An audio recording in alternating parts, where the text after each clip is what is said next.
Hi, and thank you for watching Jason Adam TV. If you haven't, please give us a thumbs up and subscribe to our channel, and leave some comments in the comment section. Okay, today's topic is about a recent report that was released by the U.S. House of Representatives concerning the origins of COVID-19. Now, this is not the last report that will come from the U.S. government. We should be receiving another report which was commissioned by President Biden on August 24th this month. So this report that I'm about to talk about today came from the U.S. House of Representatives Foreign Affairs Committee. And it talks about the origins of COVID-19. So there's a synopsis in an article in Taiwan News. You can find it at taiwannews.com.tw. It's titled, Republican Report Concludes COVID-19 Leaked from Wuhan Lab Prior to September 12th, 2019. So this is really interesting. It's not so surprising, but it is interesting. The article says a report released by the U.S. House of Representatives, Republicans, earlier this month has concluded that the preponderance of evidence points to COVID-19 leaking from one of the Wuhan Institute of Virology labs in early September 2019 at the latest. So this moves the timeline, the official timeline, back quite a bit. On August 2nd, Mike McCall, Republican from Texas, the lead Republican on the House Foreign Affairs Committee, released an 84-page report on the origins of COVID. The report dismissed the infamous Hunan seafood wholesale market as a source of the outbreak and concluded that the preponderance of evidence proves the virus did leak from the Wuhan Institute of Virology, and it did so sometime before September 12, 2019. Rather than the biosafety level 4 lab most frequently mentioned in debates over Wuhan Institute of Virology's new campus, the report focused on its headquarters at the institute's original location in Wuhan's Wuchang district, where BSL-2 and BSL-3 labs are situated. So these are level 2 and 3 labs.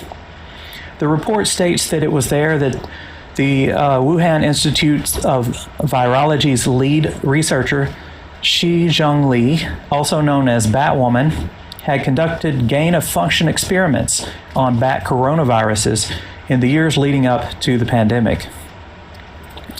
The report pointed out that there have been a number of reports of safety concerns regarding the Wuhan Institute of Virology facilities, including a warning by George Gao, the director of the Chinese Center for Disease Control and Prevention, of the dangers of synthetic bat-origin SARS-like coronaviruses that have acquired the ability to infect human cells.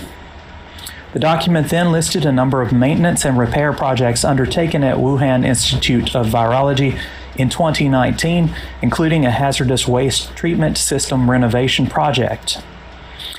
On September 12, 2019, the Wuhan Institute of Virology's public database of 22,000 samples and virus sequences gathered from bats and mice was suddenly and inexplicably taken offline. To date, the database has yet to be made public again, with Xi giving contradictory accounts as to why the database was taken offline in the first place. An analysis of satellite imagery over 2.5 years prior to December 19th, 2019, found that parking lots at the 6 hospitals closest to Wuhan Institute of Virology headquarters were at their fullest in September and October of 2019.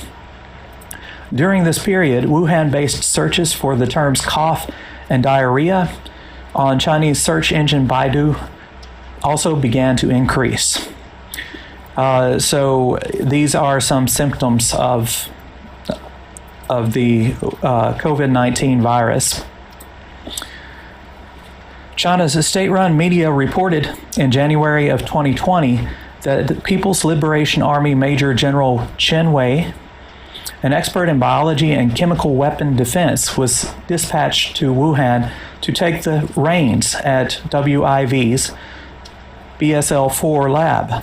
However, the report cited testimony from a former senior U.S. official as saying that Chen had actually begun overseeing the lab in late 2019, possibly indicating that the Chinese Communist Party was aware of the outbreak much earlier. The authors of the report asserted that it is reasonable to conclude based on the Wuhan Institute of Virology's work manipulating bat viruses and the events in September, lab scientists had become infected with either a natural virus collected from the wild or one that had been genetically manipulated. The infected researchers then likely spread the virus while taking shuttle buses or Wuhan Metro Line 2, which serves the Wuhan Institute of Virology, the Wuhan CDC, Huanan Seafood Market, and Wuhan International Airport. The 2019 military games, which took place that October and included 9,308 athletes from 109 countries, was identified by the report as a possible international super-spreading event. The report cited an athlete from Luxembourg who referred to Wuhan as a ghost town, and a Canadian competitor who said that he and his 60 teammates had fallen ill and experienced symptoms such as fever, chills, vomiting, insomnia, and were isolated on the return flight. The report concluded that, in the opinion of the committee's Republican members, the scope of the information available documented attempts by China to obfuscate, hide, and destroy evidence, and the dearth of physical evidence to the contrary proves that SARS-CoV-2 was accidentally released from a Wuhan Institute of Virology facility at some point before September 12, 2019. It stated that the virus could either have been obtained from nature or genetically manipulated, and suggested that it had been collected from a cave in Yunnan province between 2012 and 2015. Of course, the Chinese Foreign Ministry responded to the report by saying it's based on lies. But, it does make sense. If this report is found to be true, it makes a lot of sense. And, it explains why there were some scattered reports of COVID-like symptoms before the WHO and China admitted that they had a disease on their hands that could easily be transmitted from person to person. So it's a really interesting report. The article I mentioned in taiwannews.com.tw also includes a link to the U.S. House of Representatives Foreign Affairs Committee report. And in the report, they give a scathing review of the WHO.